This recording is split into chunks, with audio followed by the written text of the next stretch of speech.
I wanted, well, city-states and expansionism. Because this map is so large, it is like maximum size, and it's solid land. I think I mentioned that. There is no major bodies of water on here except a couple lakes right next to me. We want to enhance culture. So it's going to be worth a lot early on. 24 culture on turn 2. Free policy. We'll be getting to that in a moment here. Anyways, I wanted the most expansive civilizations I could find that were not hostile towards city-states. I want the city-states on here to still remain in the game for as long as possible, because naturally, with all the gold in the world, I'm going to be bribing the bejeebers out of them, making them all my friends, and more than friends, we will be full-fledged allies for most of the game, if I play my cards right. By which I mean spend my money properly. And I don't want any AIs taking that away from me by squashing them. Okay, now that we've cleared the city, buy another scout and another settler. And I'm not getting the monument because that would be a waste of money. I can work El Dorado for culture, and we're gonna naturally adopt tradition. All of these are worth getting the opener for because they unlock building, in this case, town councils in the pyramid. Tradition unlocks public baths in the Hanging Gardens, which we need a few techs before we can actually get. But that's why those become important. And as I said, we'll have enough to get all of them. You, newfound citizen. Yes, thank you for working that tile. The production focus makes it seem like it's so great. Oh, it's got a hammer. The other ones don't have hammers. Yeah. Okay. So as to avoid that in the future, we're going to make sure we have a King Solomon's Mine open. But other than the one on culture, I'm going to force everybody to get food from Lake Victoria as much as I possibly can. And I think that we've got those guys. Supply only 1. Ooh, I need more cities. Come on.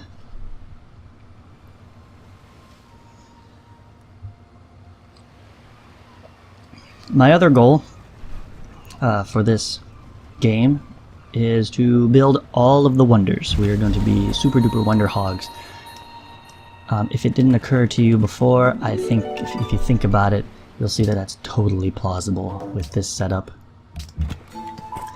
We have already 16 production. Do you think that's enough? Turn 3, 16 production, 4 citizens.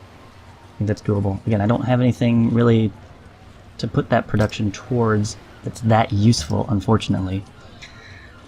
That's why I'm just building a scout, because I'm going to need more of them. We might as well get the extra out of that production queue initially. I'm just going to move down here, pop some more goody huts, or I'm sorry, ancient ruins. And population is the absolutely strongest component of Civilization 5. Always be getting as much food and population as you possibly can, because population leads to everything else. So as long as you have the happiness, hint hint, I'm always going to have the happiness. There's no way we're going to ever be unhappy. I cannot produce enough cities to grow fast enough to outpace the, at minimum, 1,101 empire-wide happiness we will get from natural wonders. It's insane. We're going to be in almost constant golden age state. It's fantastic. And like I said, all of this, on any normal type of victory condition, we would absolutely wipe the floor with them all. We could achieve a science victory in the BC era if we pushed it that... Well, I don't know. I don't think we can maybe go that far. But to go for a religious victory, it's going to be a lot more difficult. And we will find out why as soon as I have a religion to show off. Anyways, for maximum profit, You are going to make more food. More food, even though still only one turn until that citizen is born. You know what, game? I think you're right. I think we can afford to stick another guy in another El Dorado. Because one turn is just the same as one other turn. More extra food in the bank doesn't really help me at this point. Because I don't have any buildings that add to the rollover of food. Need the granary for that, I think. No, granary doesn't do that anymore. Which thing does that? Shoot, this is the stuff I forget. Going back and forth between all of the things. Herbalist? Nope. Tannery? That's the camp. In watermill. Maybe it's not till the aqueducts.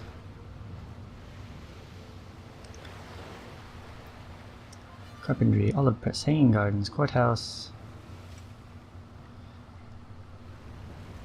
Here we go. Aqueduct, 20% of food is carried over after a citizen is born. I believe there was something else added as well. Here we go. Here we go. Masonry gives this the cistern. This is the earliest food carryover building we can create. And then we also have the sewer. These are from two different sources. One is from the Civilization Advanced, and one is from the Omnibus mod. That's why we get 2 for the price of 1 there. Masonry is going to be a critical technology. Gotham has grown, yes. I like having this pop up to always remind me of my new citizens, so I can min-max them to death. And we'll just clear that so it's not all scrolling everywhere. Who needs orders? The scout? Dude, naturally, you're gonna pick up more ancient ruins. And now we can study tools and get a new technology. This is gonna be my cycle. You need to pick a different one every 3... walls already rise. Every 3 ruins. We're just gonna cycle through new tech, population, and culture. Nothing else is nearly as useful. Even the weapons. Turning my scouts into archers, not that useful. But masonry, I was just talking about how amazing masonry is. We got masonry. That's wonderful. Gotham can now begin on something useful. Particularly the Mausoleum of Halicarnassus. We're going to get 100 gold each time a great person is expended. We're going to be expending lots of great people. It's going to be fantastic. Marble and stone by this city produces 2 more gold. I have 1 source of marble. I'm sitting on top of it. I don't think I really showed that off at the beginning because I turned the resource icons off. But yes, we are built on top of marble. We built this city on rock and a rock. I'm trying to think of, and next to rolling hills. Trying to work that in there, it didn't quite work. Cistern. Yes, absolutely. I want one right now. There's no time to waste. Sewer. I'll take that too. Monument. Again, we're going to get a free one from our policy soon enough. Walls. Walls are worth having. Eventually. At this point, it's really an income drain. Really, I don't need it. I'm discovering tons of money, free money, but my actual per turn income is only +5, so let's not go crazy. This scout, I think we will send in a general that-away direction. And this settler is going to go north. We're going to be moving fast enough. Oh, I almost messed it up there. We got 2 supply remaining. We can buy... I'm going to grow in a turn, and we're going to make this scout in a turn. So those guys will balance out supply-wise. I'm not concerned about that. But we can buy another scout and settler here. Be just fine. I really don't want to get the oversupply penalties because that really hurts our production. I do, however, want to send my warrior down here where I've built a convenient little corridor, if you will, between my eventual city sites. Next to, come on, pop up, Mount Kilimanjaro and the Fountain of Youth. Now, these things, I don't think I have. Oh, here we go. Here's. How do I. Oh, I don't get the thing anymore. Anyways, walking next to this gives you a bonus that allows you to heal at double the rate. And Kilimanjaro gives you another bonus where you get double movement over hills. There's not a whole lot of hills in this game, so it's not fantastic, but it's there, so it's totally worth getting.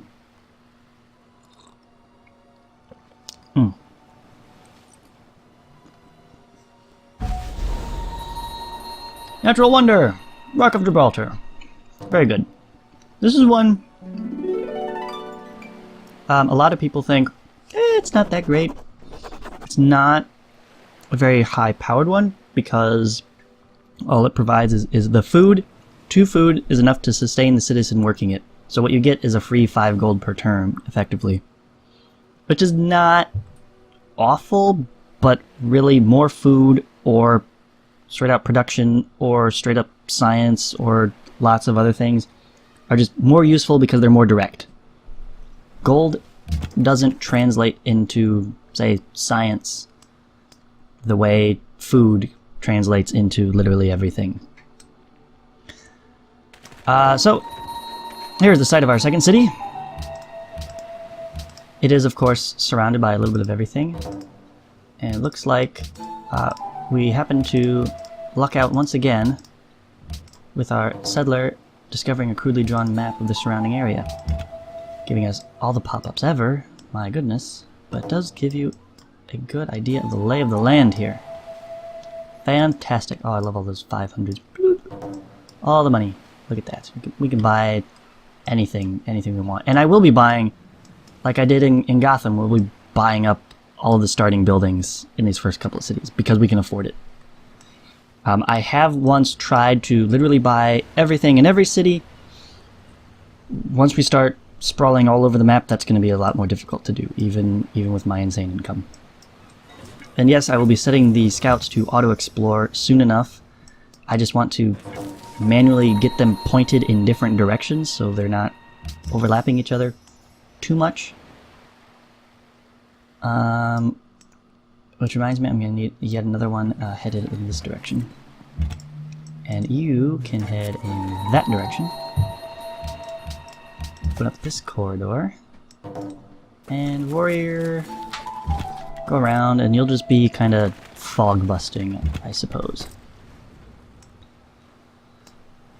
Fourth settler. Let me think. One side or the other. I think I actually want to go over here with him. And the scout can make your way north. Discover an El Dorado. And a ruin. Perfect. Send that population to Gotham. All this extra population. It will start spreading out as soon as we have other cities for them to go to.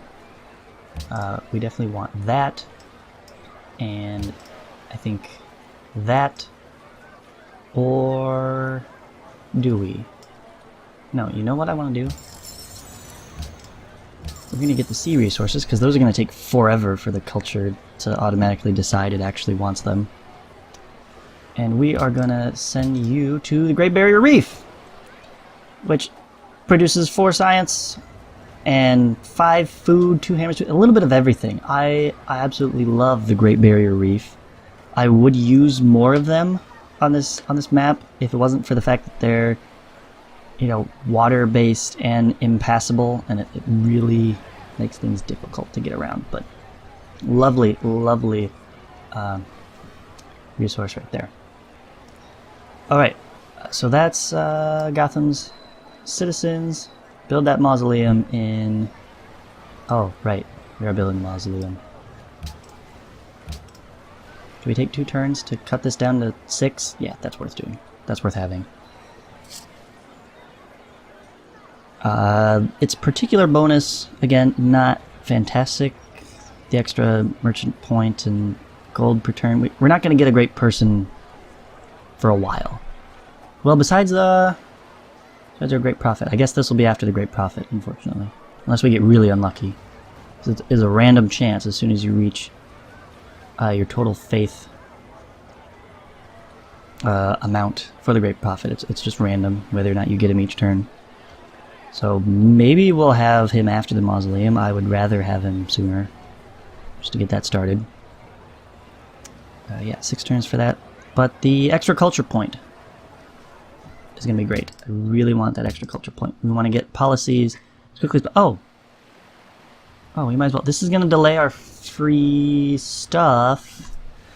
And do we get this to get the pyramids now? Or...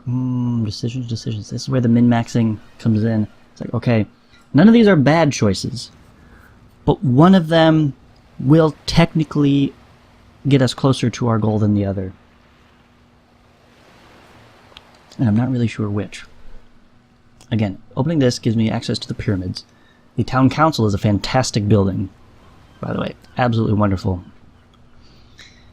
And the pyramids are going to give me free workers.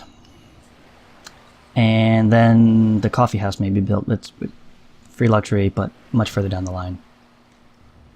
Or we can start with the extra production on that building, finish the mausoleum first, then we can actually build the pyramids faster once we can get them. +1 happiness for every 10 citizens.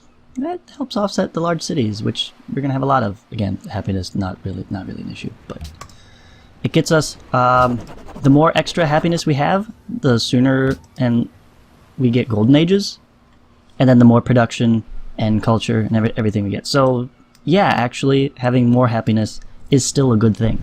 We do still want all that. Alright, I took care of the Gotham citizens. We saw all the new things. And yeah, the extra Gotham, right? Everybody's locked in. Nobody has been not assigned. Okay, good. Alright, so I believe that's everybody. I have one more turn there. Found our second city. And keep chugging along towards pottery. Oh. Thank you, settler, for stopping me. Supply remaining 0. Okay, let's not buy any extra units. Never mind. You're right, this is a fantastic spot. If you never want to actually get your boats out in the water, because Great Barrier Reef. Also, way too close. Way too close to Gotham. We're gonna be attempting to fit our cities as close to a perfect grid of hexagons as we can. It's going to be difficult because the terrain is going to cause us issues, not only these bodies of water here, but, you know, just the fact that all the natural wonders are impassable. Golden Age! Hooray! Alright, so between the Golden Age and our policy modifier... Wait, policy modifier for wonders, 15. Wonder modifier for mausoleum. Okay, one is the policy, the one that's policy, I think. The other one is from having marble. And then 20% golden age. Still only takes it down to 4 turns, and it was 6 turns last turn. We shaved a turn. Which, still significant. That is still technically significant. So I'll take it. Alright, you guys get out there, step on ancient ruins, study their tools, and discover new technologies. That is what we need the most right now. Thou Yep. shalt not Animal muzzle the husbandry. ox when he treadeth out the corn. I don't really understand the purpose of this. Is it like you should have muzzled him before you treaded out the corn, or... I don't know. Caravans. Unfortunately, if you want the experience of having the great big expansive empire, you need a great big expansive map. Which means everybody... you can see these hills? It's coming in handy. Can move a little bit further now. That's Mount Kilimanjaro at work. The downside of a great big expansive map is that you're way too far away for your caravans to actually reach. And it really is a bummer. I don't know any way around it. I've not found a mod that like it should adjust the range of caravans based on map size, I feel. If you start on a very small map with neighbors really close by, you can start up trade routes with them almost immediately, and you can get a lot of profit from that. Having a much larger map, everybody's farther away, does not get you any actual advantage. It's a long-term advantage because there's more space, you can have more cities, therefore more stuff much later. But I don't think that's worth the trade-off of lack of caravans. But